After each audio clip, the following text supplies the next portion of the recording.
ekonomi Indonesia telah mengalami perubahan yang sangat besar dari masa Orde Baru hingga era reformasi. Dua periode tersebut memiliki kebijakan ekonomi yang sangat berbeda, yang berakar pada kondisi politik dan sosial yang berkembang di Indonesia pada masing-masing masa tersebut. Pada masa Orde Baru, kebijakan ekonomi berorientasi pada pertumbuhan ekonomi yang tinggi melalui pembangunan infrastruktur dan industrialisasi yang dipimpin oleh negara. Pada tahun 1998, terjadi krisis reformasi. Reformasi 1998 adalah gerakan yang terjadi di Indonesia sebagai respon terhadap krisis ekonomi dan politik yang melanda negara ini pada era Orde Baru. Krisis moneter yang terjadi di Asia pada tahun 1997 yang menyebar dari Thailand, Malaysia, Korea Selatan, dan kemudian ke Indonesia menjadi salah satu latar belakang terjadinya reformasi ini. Perekonomian Indonesia selama pemerintahan Orde Baru yang mencakup periode dari tahun 1966 hingga 1998. Dimulai setelah Presiden Soekarno digantikan oleh Jenderal Soeharto dalam peristiwa Gerakan 30 September atau G30 SPKI pada tahun 1965. Pada awal masa pemerintahan Orde Baru, Indonesia mengalami kondisi ekonomi yang sulit akibat inflasi tinggi, ketidakstabilan politik, dan ketegangan antar etnis dan agama. Dengan keluarnya Super Semar pada 11 Maret 1966 yang menandai awal Orde Baru, Soeharto mulai menerapkan kebijakan yang berbeda dari pendahulunya. Menurut Setia, pergantian pemerintahan ini memiliki dinamika politik yang berbeda. Dengan Soeharto lebih menekankan pada ketahanan nasional sebagai respon terhadap krisis ekonomi dan berbagai pemberontakan yang melanda Indonesia selama Orde Lama. Berbeda dengan pemerintahan Orde Lama, dalam Orde Baru ini, perhatian pemerintah lebih ditujukan pada peningkatan kesejahteraan masyarakat lewat pembangunan ekonomi dan sosial di tanah air. Pemerintahan Orde Baru menjalin kembali hubungan baik dengan pihak Barat dan menjauhi pengaruh ideologi komunis. Dalam implementasinya di bidang pembangunan ekonomi, pemerintahan Soeharto menerapkan kebijakan ekonomi dengan konsep trilogi pembangunan yang terdiri dari pemerataan pembangunan, pertumbuhan ekonomi, dan stabilitas nasional. Faktor penyebab krisis ekonomi 1997-1998. Yang pertama ada defisit neraca perdagangan yang berkelanjutan, di mana impor melebihi ekspor dapat menyebabkan keluarnya mata uang dan melemahnya nilai tukar. Yang kedua, utang luar negeri yang tinggi dan tidak berkelanjutan juga menjadi beban berat bagi perekonomian, yang dapat menimbulkan krisis jika negara kesulitan membayar utang. Yang ketiga, ketidakstabilan keuangan. Ketidakstabilan dalam sektor keuangan termasuk lemahnya sistem perbankan, spekulasi berlebihan, dan penurunan kepercayaan investor dapat memicu krisis moneter. Permasalahan perbankan seperti kredit macet yang tinggi atau kerentanan terhadap risiko sistemik dapat menyebabkan tekanan pada stabilitas keuangan dan mengganggu fungsi pasar keuangan. Yang keempat, kebijakan moneter yang tidak efektif dapat mempengaruhi inflasi dan stabilitas mata uang. Yang terakhir ada krisis ekonomi global, seperti penurunan permintaan juga dapat berdampak pada stabilitas moneter suatu negara. Dampak dari krisis moneter. Yang pertama di bidang sosial. 1. Peningkatan kemiskinan terjadi akibat inflasi tinggi dan pengangguran, membuat banyak orang jatuh ke garis kemiskinan.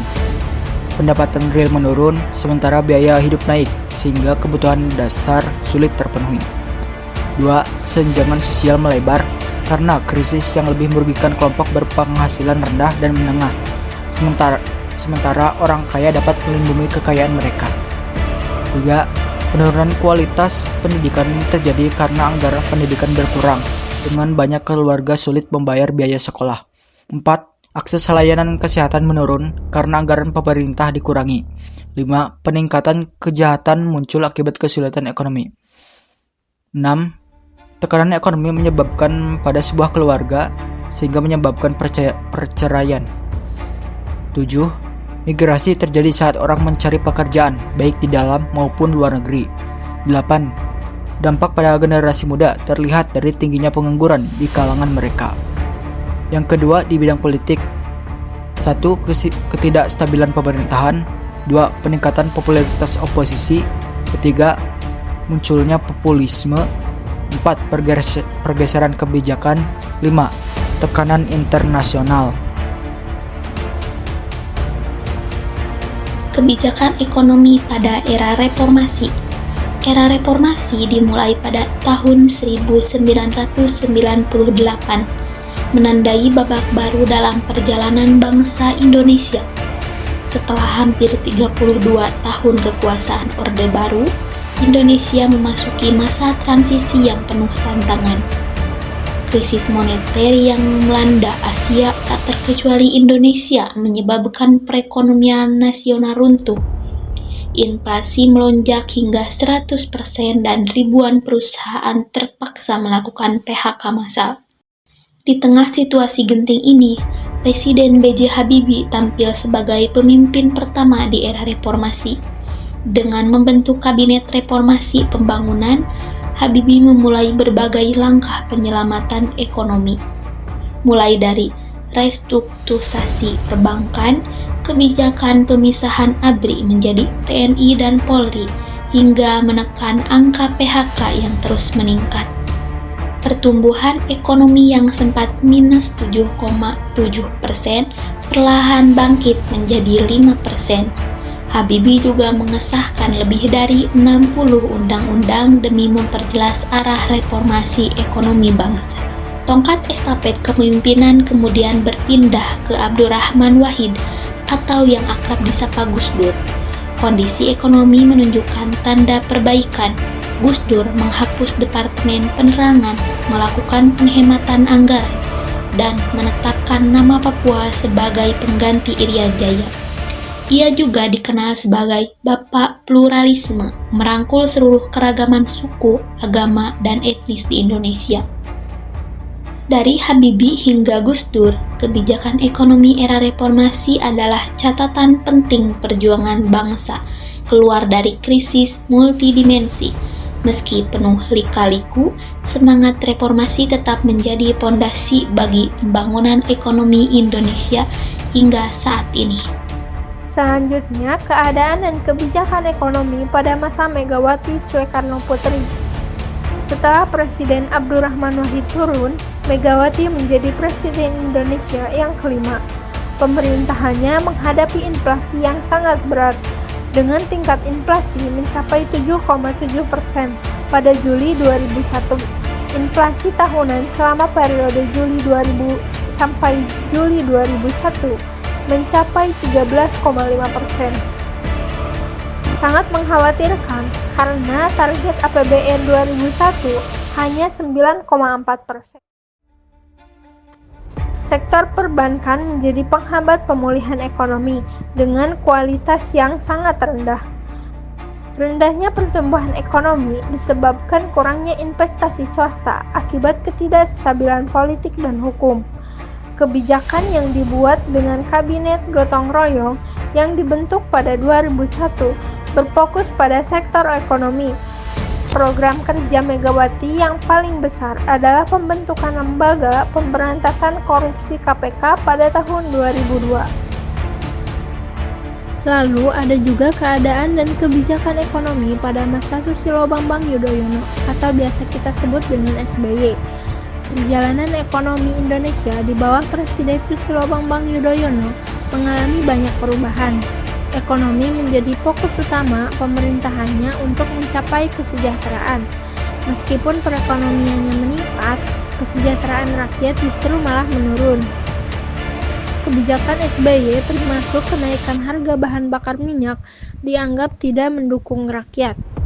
Kebijakan SBY juga termasuk pengurangan subsidi BBM dan bantuan langsung tunai bagi masyarakat miskin. Puncak kenaikan harga BBM terjadi pada Mei 2008, di mana harga mencapai Rp6.000, kemudian menurun di akhir tahun. Upaya menarik investasi asing dilakukan melalui reformasi dan perbaikan iklim investasi. Pengawasan sektor perbankan dan pasar modal juga ditingkatkan. Demikianlah pemaparan dari kelompok 7 mengenai dinamika perekonomian Indonesia dari masa Orde Baru hingga masa reformasi. Perjalanan ini menunjukkan bagaimana kebijakan dan tantangan ekonomi membentuk arah pembangunan bangsa. Dari pertumbuhan pesat melalui program pembangunan 5 tahun atau PELITA hingga krisis ekonomi moneter yang memicu reformasi. Setiap fase memberikan pelajaran berharga bagi kita semua. Semoga materi yang kami sajikan dapat menambah wawasan dan menjadi refleksi untuk masa depan perekonomian Indonesia yang lebih baik. Terima kasih atas perhatian dan dukungannya. Sampai jumpa di kesempatan berikutnya.